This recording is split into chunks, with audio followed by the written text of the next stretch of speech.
parlez-moi de moi, il n'y a que ça qui m'intéresse. C'est comme ça que vous voulez commencer. C'est peut-être votre prochain fonds de commerce, la chanson? Ah non, surtout pas. Surtout pas. Le pain peut-être. Alors, Emmanuelle, merci d'être venu. Merci à vous de m'avoir invité. C'est gentil. Merci en tout cas, je suis sûre qu'on va passer un très très bon moment. Alors, le premier sujet, c'est, je pose parfois cette question, parfois au début, parfois à la fin. Vous, je vais vous la servir au début, parce que je pense que vous êtes suffisamment gabarisé pour pouvoir y répondre. Chiche. C'est quoi votre définition de l'audace? Ah bah c'est Cardo.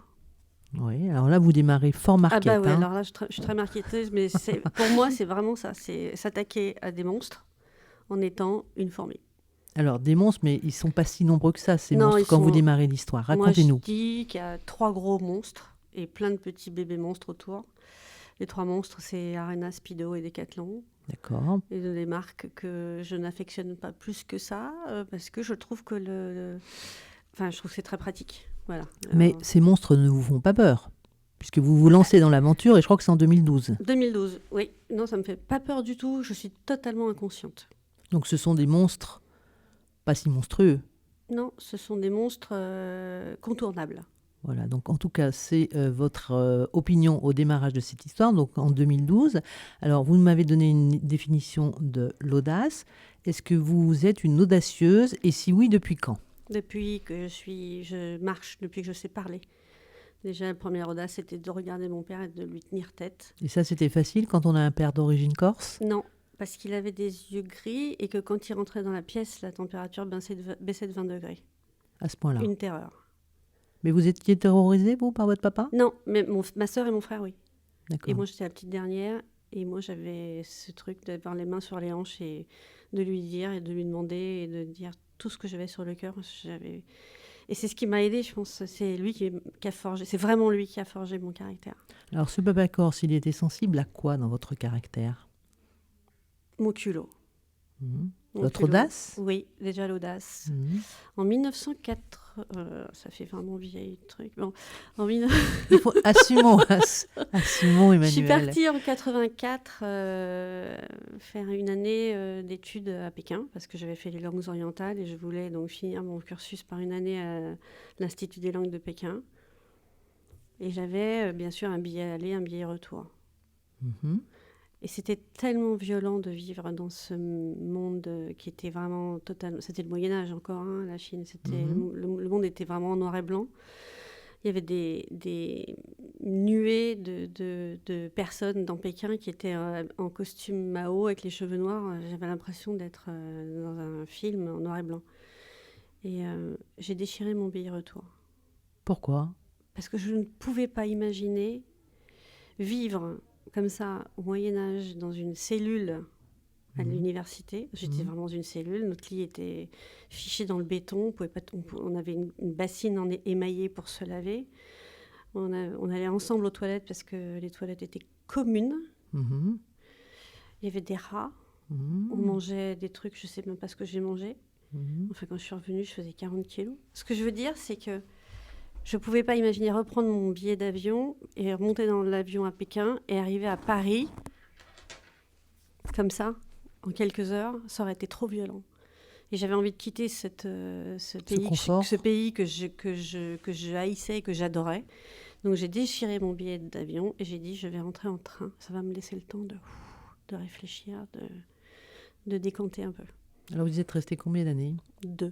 2 ans. 2 ans. C'est-à-dire que j'ai fait une première année à la fac, ouais. Je suis rentrée en train et je suis repartie pour travailler pour l'Office général de l'air.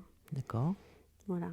Donc c'était l'Office général de l'air, c'était une entité semi-étatique qui commercialisait des hélicoptères et accessoirement des armes. Alors, les études, c'est les langues zo. Oui. Donc cette première expérience, en tout cas en dehors des frontières. Et puis quoi d'autre? Les années professionnelles. Les années professionnelles qui ont suivi, c'était quoi? Après, ça a été la bulle Internet. Informatique, voilà, je me trompe de décennie. Je suis rentrée en France et le chinois m'a éloignée... Enfin, la Chine m'a éloignée du chinois. J'étais très en avance et il n'y avait pas de poste vraiment disponible à part dans l'armée pour les gens qui étaient cynisantes comme moi. Donc, j'ai intégré une société très dynamique qui organisait des conférences de presse partout en Europe. Et comme je parle 5 langues, le patron de cette entité qui s'appelait Borland m'a dit « Viens ici et tu vas m'organiser toutes mes tournées pour la promotion de mes produits. » Et voilà, c'est ce que j'ai fait. J'ai continué, j'ai fait ça. C'était exaltant parce qu'on avait l'impression d'être les rois du pétrole. On inventait, l'informatique commençait à être... c'était exceptionnel, ça chamboulait nos vies. Et puis, ça a été une bulle qui a éclaté un peu vite parce que on a grossi vite et puis il y a eu des erreurs apparemment de gestion. Et puis, je ne savais pas ce que j'allais faire, mais je savais que je voulais surtout pas aller, comme me le proposait un de mes collègues, proposer mes services chez Disney, qui allait ouvrir dans quelques années. J'étais absolument convaincue que jamais je ne mettrais les pieds dans une secte. Pour moi, c'était une secte. Et à ma grande surprise, quand j'ai été convoquée, parce que mon CV était arrivé insidieusement sur un bureau chez Disney, j'ai plongé. J'ai plongé parce que c'était un défi, parce que j'avais rencontré des gens sympathiques, qu'il s'était passé quelque chose. Et donc, j'ai fait 4 ans dans cette grande maison. Alors, une nouvelle expérience professionnelle, très différente de la précédente, quand même, il faut le dire. Oui, je m'occupais donc de la communication interne. Je devais fédérer tous les gens qui rentraient dans cette grande maison et les faire adhérer donc, au projet fou qu'allait être le parc Euro Disney. Et donc, moi, je suis rentrée dans la boîte, on était 400. Il n'y avait pratiquement que des Américains qui ensuite ont embauché leurs homologues. Et ensuite, on a dû donc recruter 12 000 personnes. Alors, quand on a la personnalité que vous avez, Emmanuelle, c'est-à-dire qu'on aime bien pousser les limites, on peut dire ça comme ça, travailler pour une compagnie américaine, c'est facile? Je ne dirais pas que c'est facile. Ça a été j'ai lutté pour garder ma lucidité, mais je suis franco-corse en plus, donc il a fallu que je lutte, mais j'ai essayé de lutter avec humour. J'ai essayé de lutter avec humour et j'ai lutté surtout en utilisant mes compétences. Et comme j'étais compétente, en toute immodestie, et comme j'arrivais à maîtriser et à motiver toutes ces jeunes personnes qui rentraient, parce qu'on les recrutait à travers toute l'Europe, j'ai réussi à creuser mon sillon chez Disney tout en étant vraiment un trublion parce que je ne me pliais pas aux règles de la jupe qui était juste quelques centimètres au-dessus du genou. À cette époque, j'étais jeune, j'avais des super jolies jambes, j'arrivais en jupe courte, j'avais des bagues à tous les doigts, mes cheveux n'étaient jamais coiffés ni attachés, je ne mettais pas les sous-vêtements appropriés. Mais je réussissais. Tous les événements que j'ai pu organiser pour cette grande maison ont été des succès phénoménaux. Donc, vilain petit canard, mais en même temps totalement légitime grâce effectivement à tous ces succès. Ouais. 3 promotions en 4 ans. Alors, si on se rencontre aujourd'hui, c'est parce que vous cochez bien la case de l'audace, vous l'avez redit et je l'entérine évidemment, c'est que vous avez créé votre propre marque, donc ça c'était dans les années 2012, donc là on est sur un tout autre exercice, dans un tout autre domaine, donc qu'est-ce qui vous a pris, quelle a été l'étincelle en fait?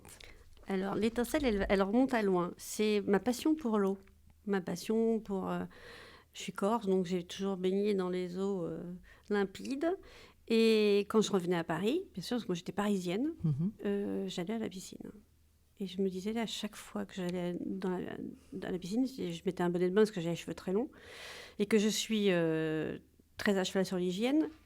Donc je mettais des bonnets de bain. Les bonnets ne sont obligatoires que depuis juillet 2010. Mais moi, j'en ai toujours mis parce que je trouve absolument abject d'avaler des cheveux quand on nage le crawl. C'est absolument dégueulasse. Donc j'ai toujours mis des bonnets de bain. Bon. Et j'ai donc toujours nagé. Et j'ai toujours pesté contre ce bonnet de bain, qui sont depuis des années horribles, fabriqués en silicone ou en latex. C'est une vraie torture. Une torture. Enfiler, ouais. Et en fait, ça hypothèque beaucoup l'envie d'aller à la piscine pour beaucoup de femmes. Bien sûr. Et même les hommes qui sont chauves doivent en porter, ce qui est quand même un comble.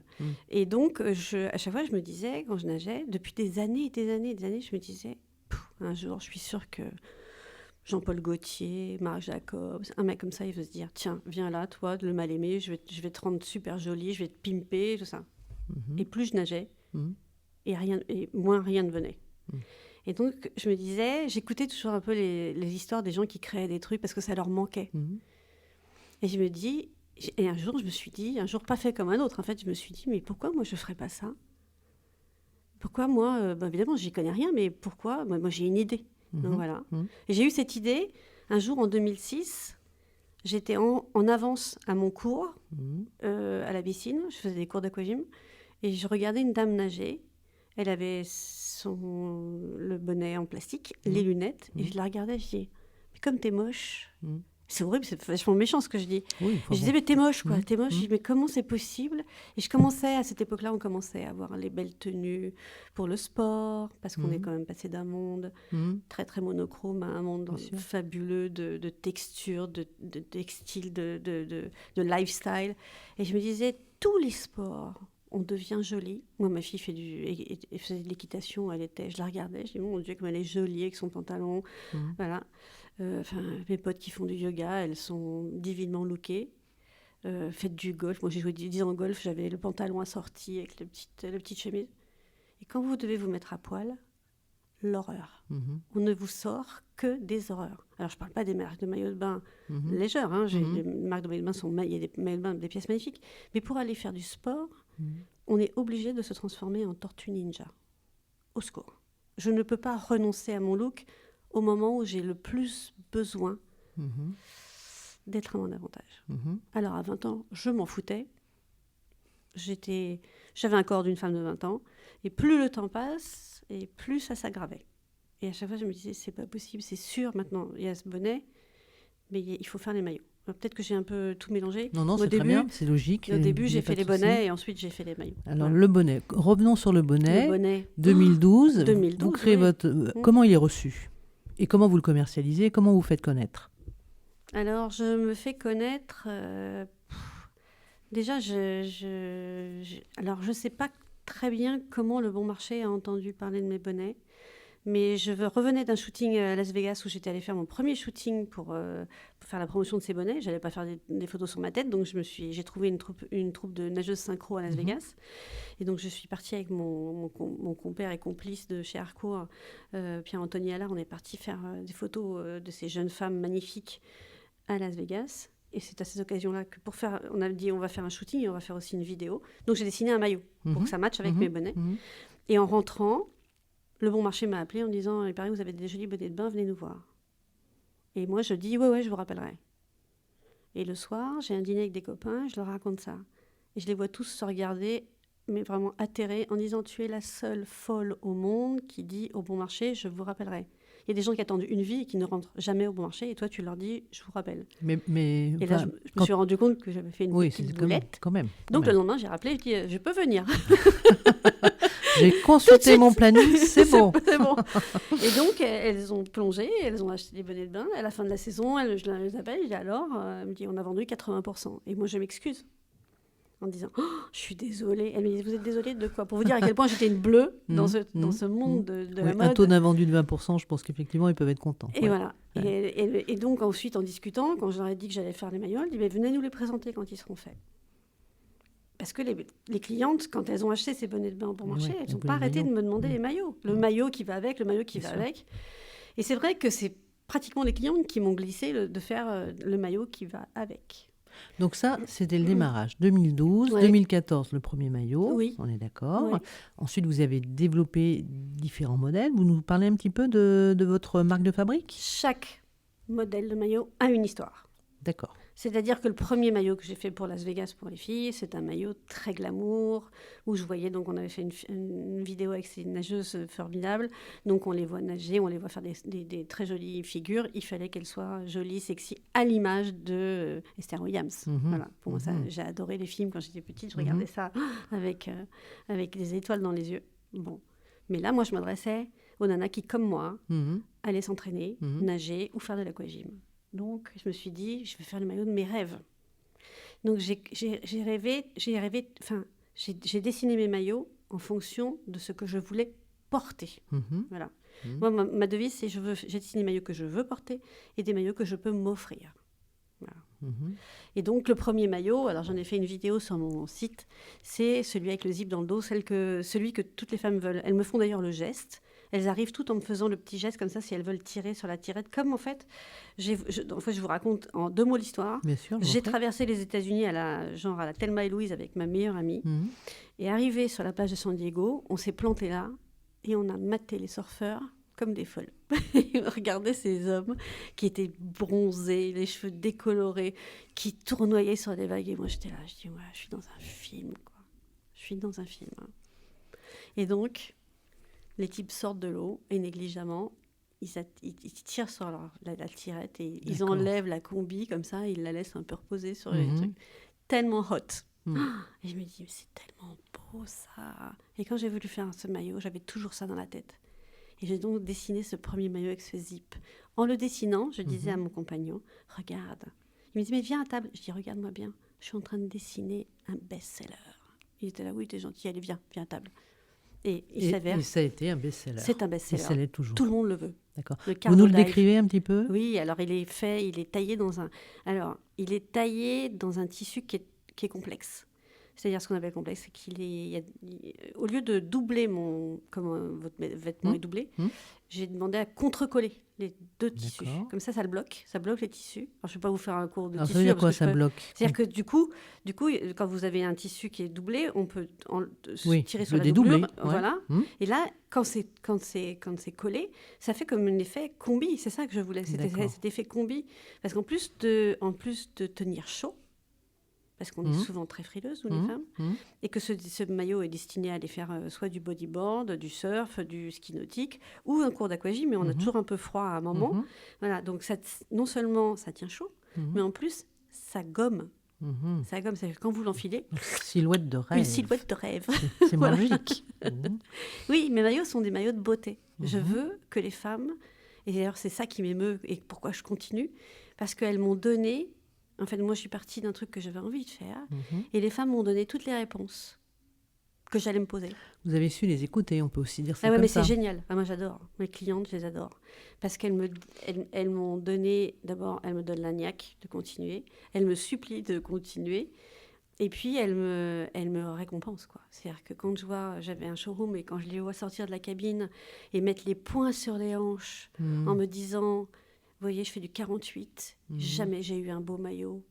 Parce qu'autrement, on trouve que des trucs horribles. Vous savez, alors je ne vais pas dire de méchanceté, mais comme un magazine de VPC où on trouvait des trucs horribles pour les dames qui font du 48. J'ai dit, il n'y a pas de raison. Moi, je fais des maillots du 36 au 48. Si je pouvais grader encore plus loin, je le ferais plus loin, mais c'est beaucoup d'argent.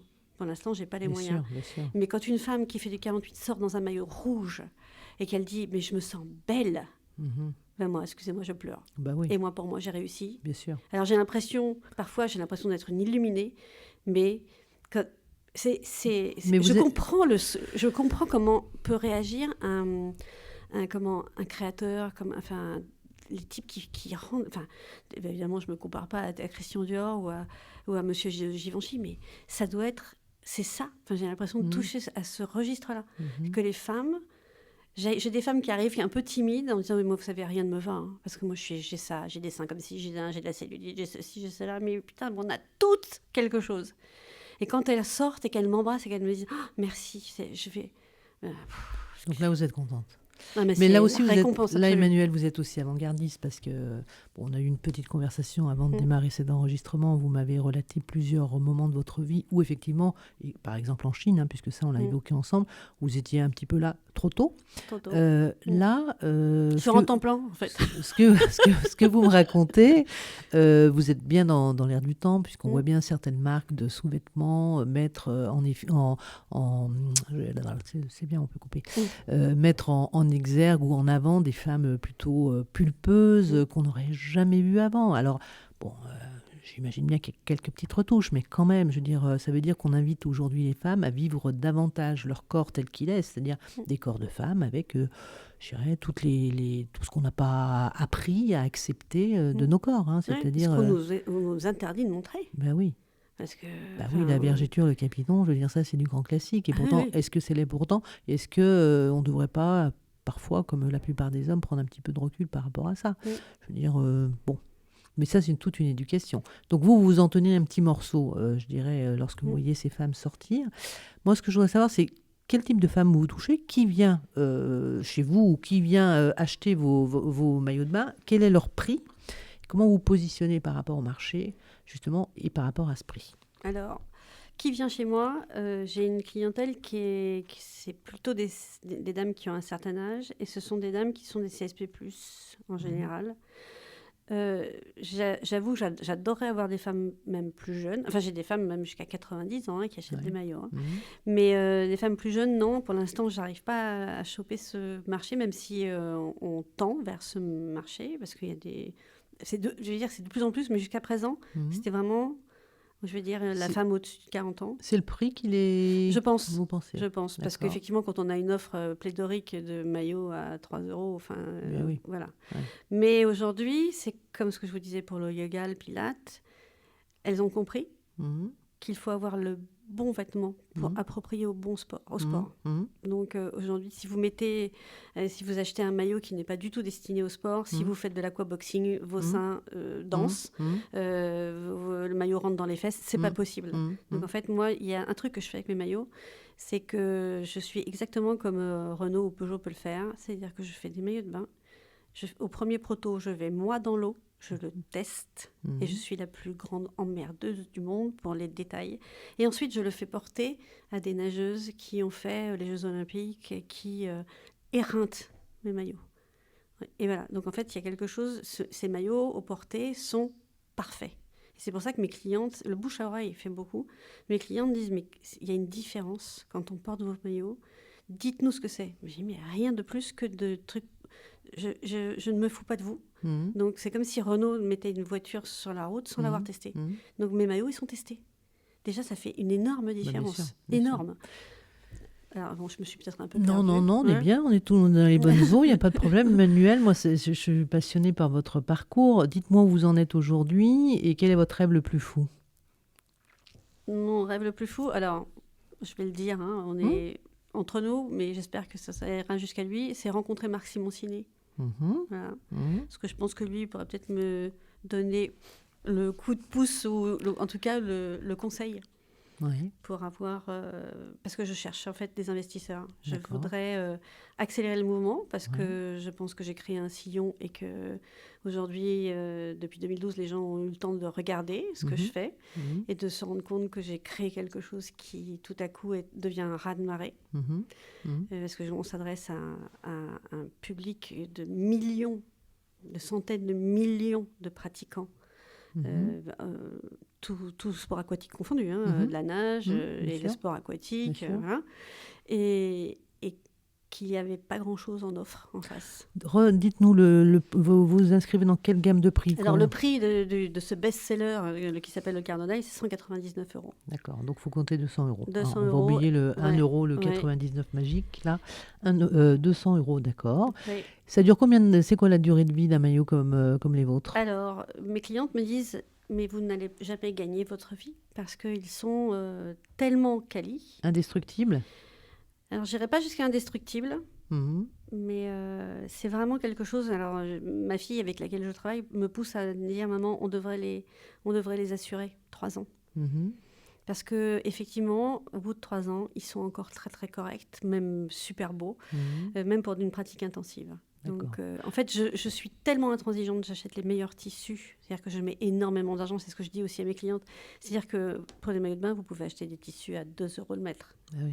Mais moi, je les achète plus à 12 qu'à 2 €. Ça fait une vraie différence. Et donc, ce qui explique le prix de mes maillots. Alors, vous les fabriquez où? Comment vous travaillez? Chez Gepetto, dans une usine familiale dans le nord de l'Italie. D'accord. Dont je ne dirai jamais le nom, bien sûr, même si on essaye de le savoir. Quand je vous parle de Gepetto, c'est vraiment ça. C'est 2 magiciens. C'est un couple qui sont des vrais couturiers qui, eux, savent monter un maillot en entier et qui ont une usine depuis 42 ans. D'accord. Et je les ai trouvés par magie. Je pense que j'ai été guidée jusque chez eux. Mais de toute façon, je me dis, même si on essaie d'aller trouver, il faut parler italien parce qu'ils ne parlent qu'italien. Pas un mot d'anglais, pas un mot de français. Bon, puis je vous dirai pas que l'italien et le corse, c'est la même chose. Non. C'est pas vous énerver. Non, on peut pas dire ça. On peut pas dire ça. Moi qui ai passé le corse au bac, je peux vous dire que... D'accord. Non, ça, je vous le ferai pas. Non. Il y a que les pinsoutes qui croient ça. Absolument. Oui.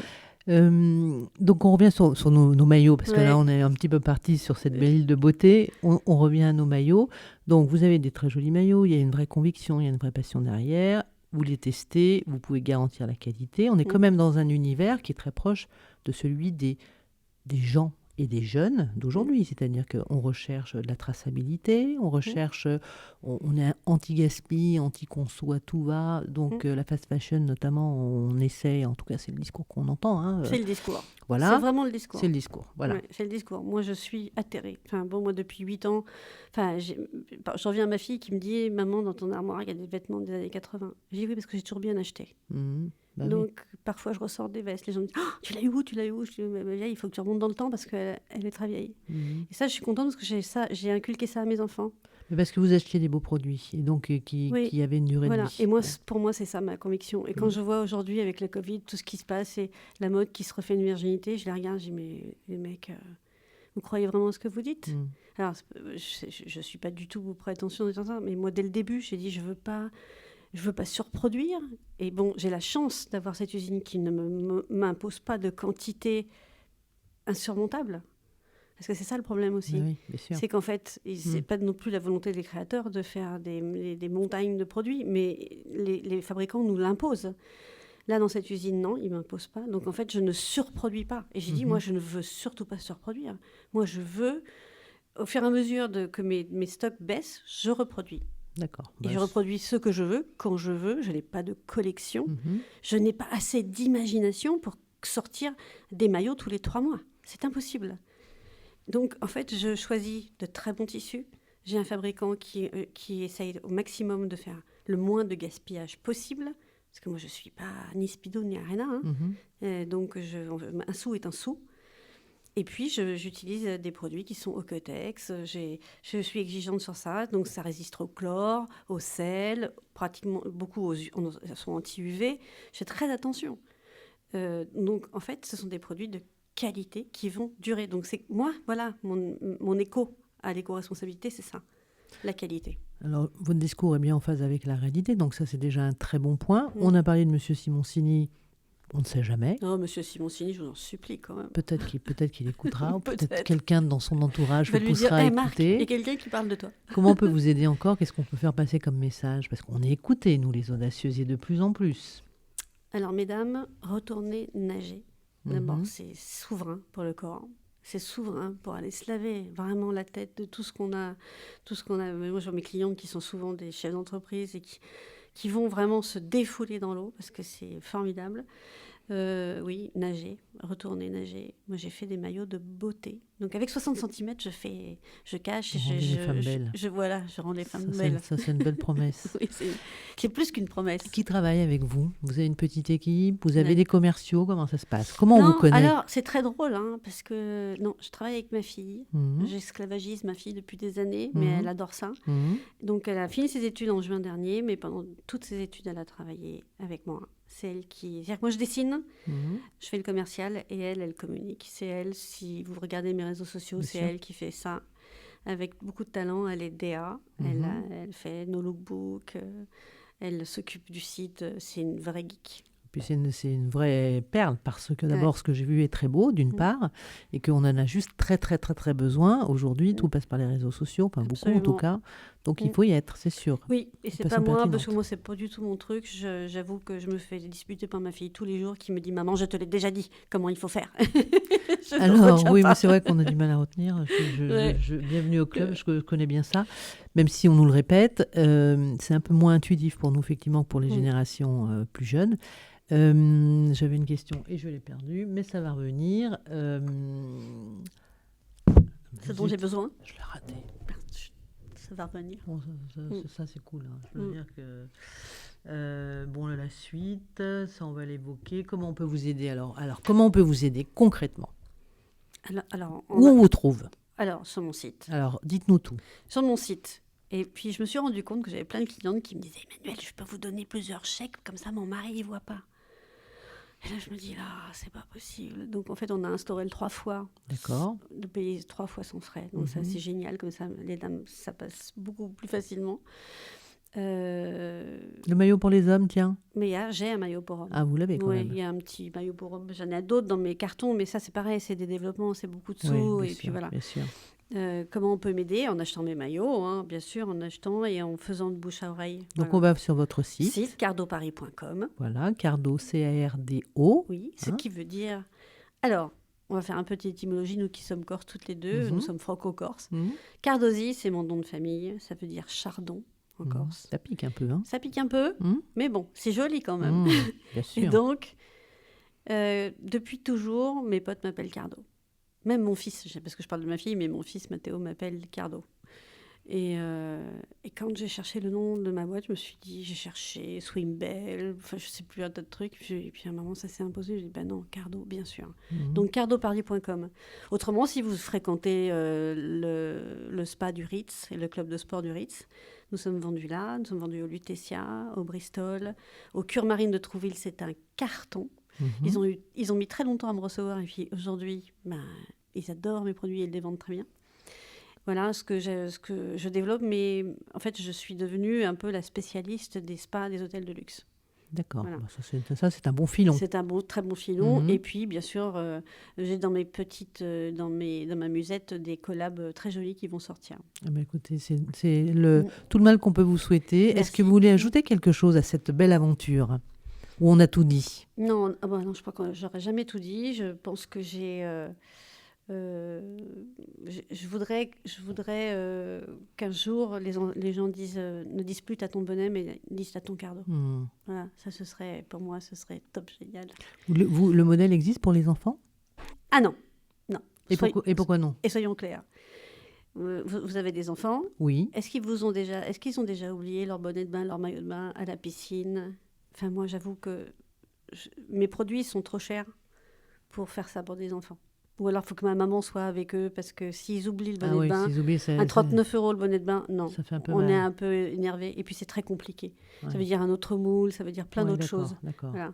J'adore les enfants, et c'est vrai que ce serait très joli de faire le petit... mais c'est par rapport à l'aspect pratique, c'est-à-dire que si on les enfile avec beaucoup moins de difficultés que tous les autres, parce que pour les enfants, c'est pareil, hein, c'est quand même Bien sûr, c'est une épreuve. Hein. Mais après, j'ai des petites filles qui le portent parce qu'elles ont des cheveux longs, et donc voilà. Mais autrement, non. C'est vraiment...